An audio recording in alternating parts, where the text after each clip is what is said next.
World War II was the largest and most devastating conflict in human history.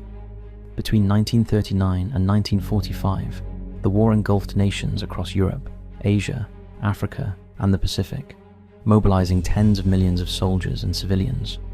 Entire cities were destroyed by bombing campaigns, vast armies clashed across continents, and civilian populations endured unimaginable hardship. Before the war, the idea of women fighting on the battlefield was considered unusual in most countries. Women traditionally served as nurses, factory workers, clerks, or support staff. Their contributions were vital, but they were rarely placed directly in combat roles. The scale and desperation of World War II changed those assumptions. As nations fought for survival, traditional boundaries began to break down. Women entered factories to produce weapons and vehicles. They joined intelligence services to decode enemy communications. And in some countries, most notably the Soviet Union, they were trained as combat soldiers. Women became snipers, pilots, tank mechanics, resistance fighters, and saboteurs, and many of them fought in the most dangerous areas of the war. Among these women were individuals whose reputations became legendary. Their actions on the battlefield created fear among enemy troops and admiration among allies. German soldiers on the Eastern Front whispered about deadly female snipers who could strike from hundreds of meters away. Anti-aircraft crews dreaded the quiet sound of wooden aircraft gliding silently through the night sky. Gestapo officers hunted resistance fighters who seemed impossible to capture. These women were not merely participants in the war, they were some of its most formidable fighters. This documentary explores the stories of some of the most terrifying women of World War II. Snipers who dominated the battlefield, pilots who ruled the skies, resistance fighters who defied Nazi occupation, and the legendary night witches who turned fragile biplanes into weapons of psychological warfare. Their courage challenged expectations and left a legacy that still fascinates historians today.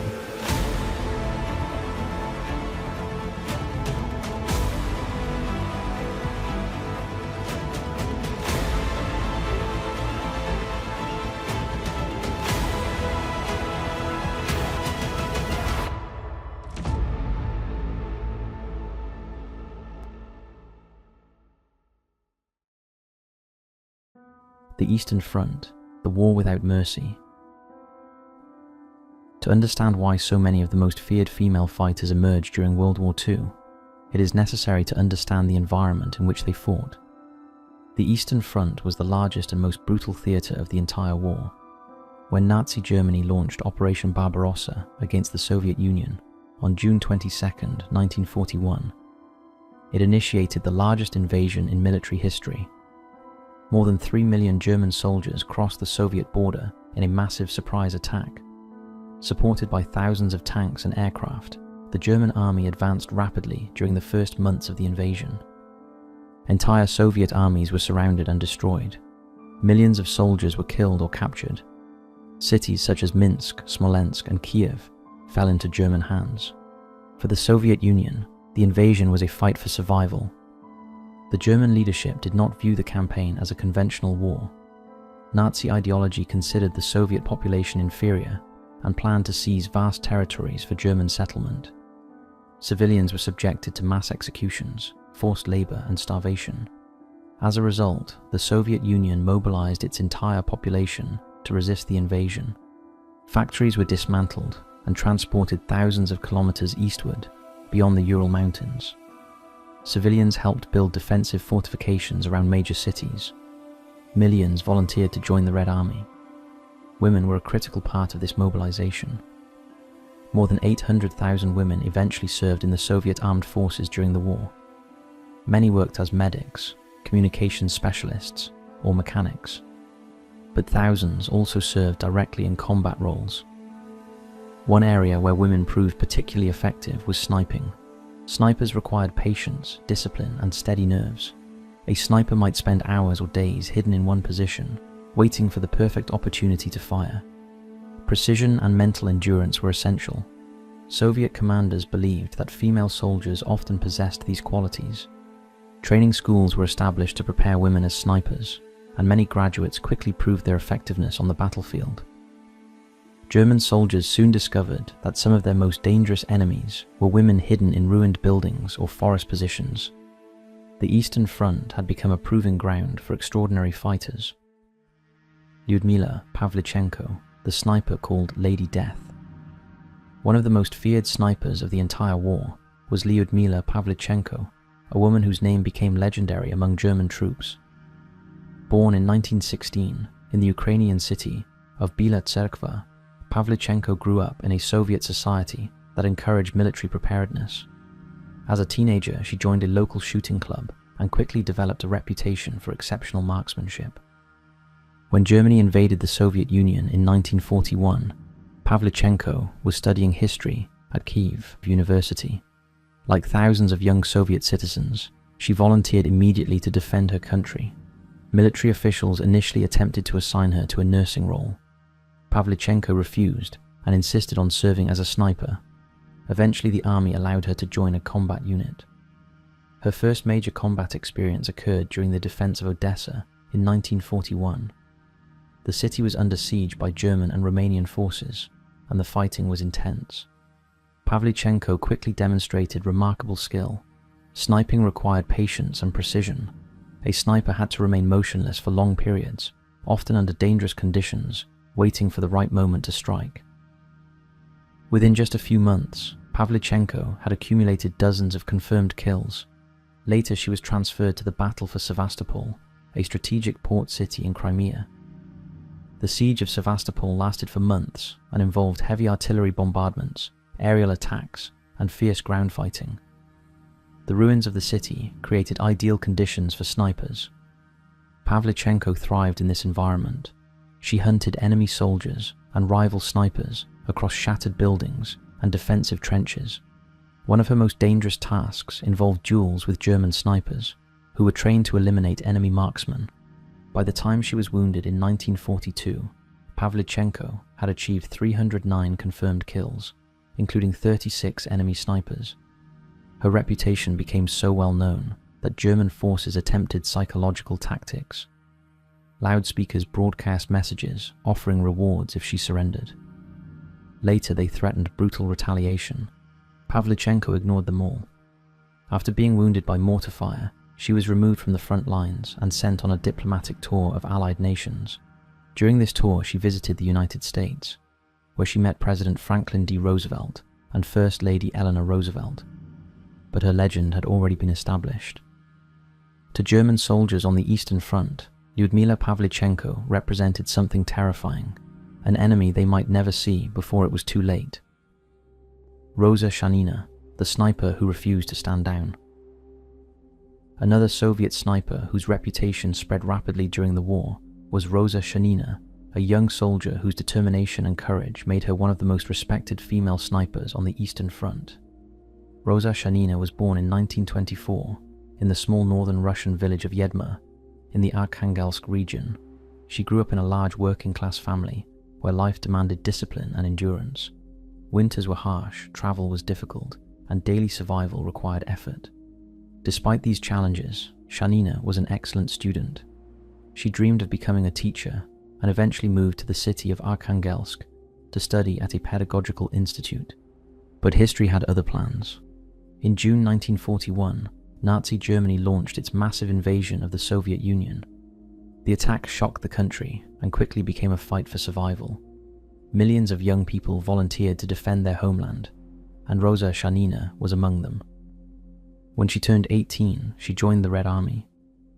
Shanina was accepted into a female sniper training school, part of the Soviet Union's effort to train highly skilled marksmen to slow the German advance. The training program was extremely demanding. Students were taught camouflage techniques, stealth movement, long-range shooting, and battlefield survival.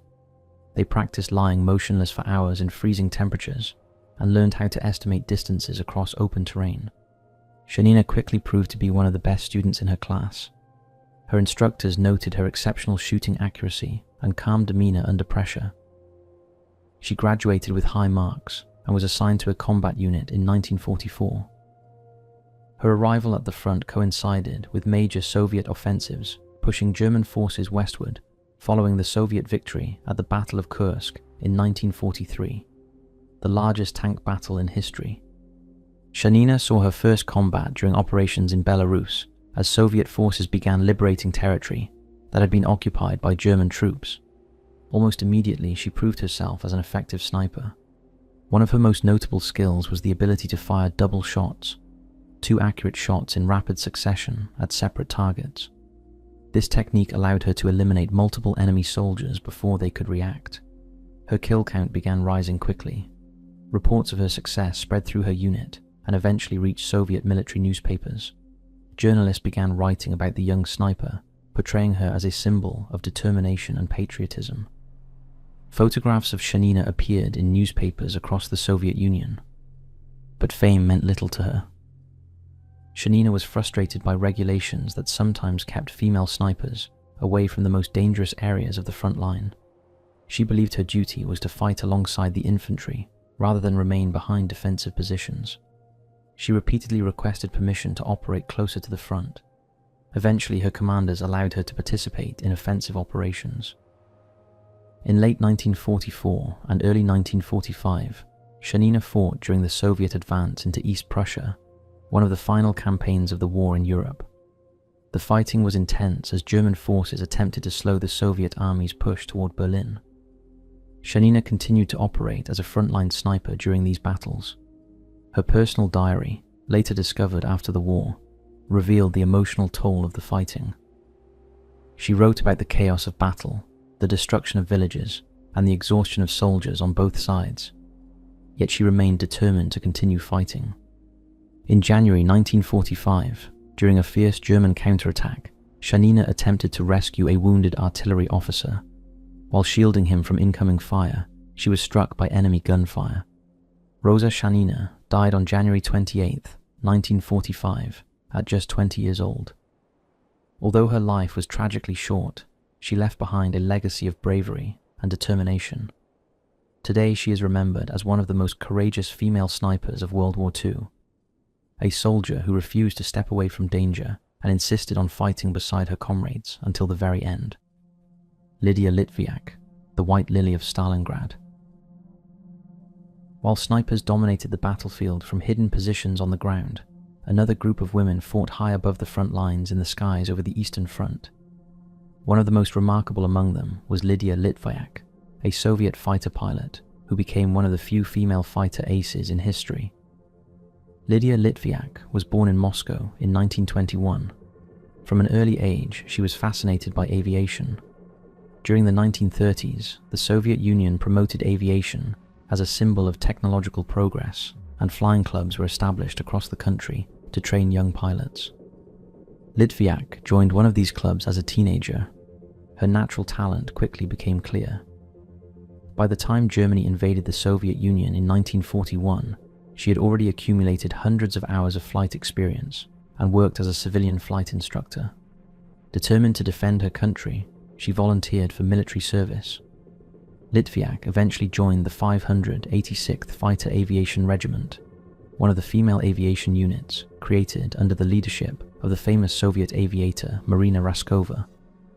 After additional combat training, Litviak was transferred to a frontline fighter unit.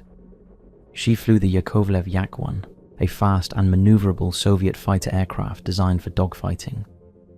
Her combat career began during one of the most famous battles of the war, the Battle of Stalingrad. Between 1942 and 1943, the skies above the ruined city were filled with constant aerial combat. German and Soviet aircraft fought fiercely for control of the air, while ground forces battled in the streets below. For new pilots, the environment was extremely dangerous, but Litviak quickly proved she belonged among the best. During one of her early combat missions, she attacked a formation of German bombers escorted by fighter aircraft. In the dogfight that followed, Litviak shot down a German bomber and then pursued and destroyed one of its escorting fighters. Her success earned immediate respect from other Soviet pilots. Her aircraft carried a distinctive white lily painted on the side, which led fellow pilots to nickname her the White Lily of Stalingrad. German pilots soon began to recognize the marking as well. Litviak became known for her aggressive flying style. She often engaged enemy aircraft at close range, relying on her quick reflexes and maneuverability to outfight opponents. Despite her skill, combat flying was incredibly dangerous. On several occasions, her aircraft was damaged during dogfights. Once she was forced to make an emergency landing behind Soviet lines after being hit by enemy fire. Even after these experiences, she continued returning to combat missions. Over time, Litviak accumulated multiple confirmed aerial victories, making her one of the most successful female fighter pilots of World War II. She flew dozens of missions across the Eastern Front and became a respected figure among Soviet aviators. But the relentless pace of air combat meant that even the best pilots faced enormous risks. On August 1st, 1943, Litviak took off on another mission over eastern Ukraine.